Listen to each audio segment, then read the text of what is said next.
ఇశ్రాయేలు ప్రజలను రక్షించుటకు మొదటగా దేవుడు ప్రవక్తలను, నాయకులను, యాజకులను, న్యాయాధిపతులను నియమించెను.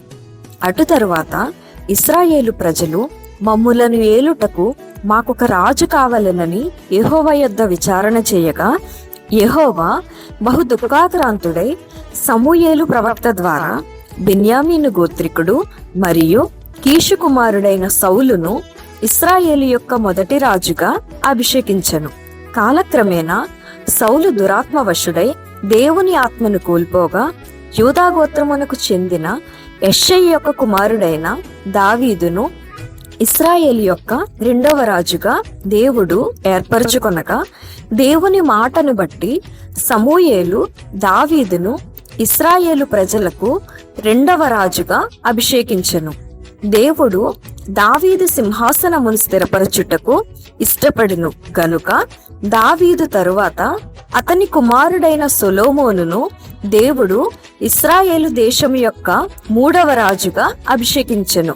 తరువాత సౌలు కుమారుడైన రెహబామును ఇశ్రాయేలు దేశమునకు 4వ రాజుగా ఉండినప్పటికీ, రెహబాము తన తండ్రి అయిన సొలొమోను కంటే అధికమైన ఘోర పాపములు చేయుట ద్వారా ఇశ్రాయేలు ప్రజలు అతని మీద తిరుగుబాటు చేయగా, దేవుడే ఇశ్రాయేలు దేశమును 2 రాజ్యములుగా చీల్చెను. అవి ఏమనగా ఉత్తర రాజ్యము, దక్షిణ రాజ్యము. రెహబాము కాలములో దేవుడు 12 గోత్రములు గల ఇశ్రాయేలు దేశమును 2 రాజ్యములుగా చీల్చెను. ఒక రాజ్యముగా యూదా రాజ్యము లేక దక్షిణ రాజ్యము. ఈ రాజ్యములో యూదా మరియు బెన్యామీను గోత్రముల వారు కలరు. మరొక రాజ్యముగా ఇశ్రాయేలు రాజ్యము లేక ఉత్తర రాజ్యముగా ఏర్పడును. వీరిలో మిగిలిన 10 గోత్రముల జనాంగము కలరు. రెహబాము యూదా రాజ్యము లేదా దక్షిణ రాజ్యమునకు మొదటి రాజు. వీరి యొక్క రాజధాని యెరూషలేము. యెరోబాము ఇశ్రాయేలు రాజ్యము లేక ఉత్తర రాజ్యమునకు మొదటి రాజు. వీరి యొక్క రాజధాని షోమ్రోను లేక సమరయ.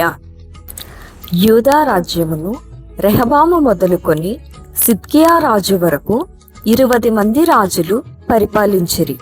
ఈ క్రమములో యూదా రాజ్యమునకు 18వ రాజుగా ఉండిన యెహోయాకీము ఏలుబడిలో బబులోను రాజు అయిన నెబుకద్నెజరు యూదా రాజ్యముపై దాడి చేసి రాజవంశీకులలో బహుసుందరులను, ప్రజ్ఞగల వారిని బబులోను చెరకు కొనిపోయెను. అంతేకాక సొలొమోను నిర్మించిన మొదటి మందిరములో అనగా దేవుని ఆలయములో అతి శ్రేష్టమైన వస్తువులను నెబుకద్నెజరు తీసుకొని పోయి షీనారు దేశములో తన దేవతాలయములో ఉంచెను. వీరిలో ముఖ్యులు ప్రవక్త అయిన దానియేలు మరియు అతని స్నేహితులైన షడ్రక్, మేషక్, అబేద్నెగో అనువారు ఈ ముట్టడిలో నిలిచిరి. యెహోయాకీము తరువాత యెహోయాకీను ఏలుబడిలో రెండవసారి నెబుకద్నెజరు ముట్టడి వేయగా, మరికొందరిని బబులోను చెరకు ఈ నెబుకద్నెజరు కొనిపోయెను. వారిలో ముఖ్యులు ప్రవక్త అయిన యెహెజ్కేలు మరియు ఎస్తేరు గ్రంథమందు ప్రస్తావించబడిన మొర్దెకై అనువారు. ఆఖరిగా రాజైన సిద్కియా ఏలుబడిలో బబులోను రాజైన నెబుకద్నెజరు 3వసారి ముట్టడి వేసి యెరూషలేములో ఉన్న సొలొమోను కట్టిన మొదటి మందిరమును అతడు ధ్వంసము చేసెను. ఈ విధముగా బబులోను రాజైన నెబుకద్నెజరు 3 సార్లు యూదా రాజ్యముపై ముట్టడి వేసి నాశనము చేసెను. మరొక వైపు 10 గోత్రములు కలిగిన ఇశ్రాయేలు రాజ్యము. వీరిని యెరోబాము మొదలుకొని హోషేయ రాజు వరకు 19 మంది రాజులు పరిపాలించిరి. వీరు ఘోరమైన విగ్రహారాధన చేసి దేవునికి విరోధముగా పాపము చేసిరి గనుక దేవుడు వీరిని అష్షూరు రాజుల చేతికి అప్పగించెను. ఈ 10 గోత్రముల వారు అష్షూరు చెరలో బందీలుగా ఉండిరి. ఈ విధముగా 2 గోత్రములు గల జనాంగమైన యూదా రాజ్యము వారు బబులోను చెరకు కొనిపోబడగా, వీరికంటే కొన్ని సంవత్సరముల మునిపే 10 గోత్రములు గల జనాంగమైన ఇశ్రాయేలు రాజ్యము వారు అష్షూరు చెరకు కొనిపోబడెను.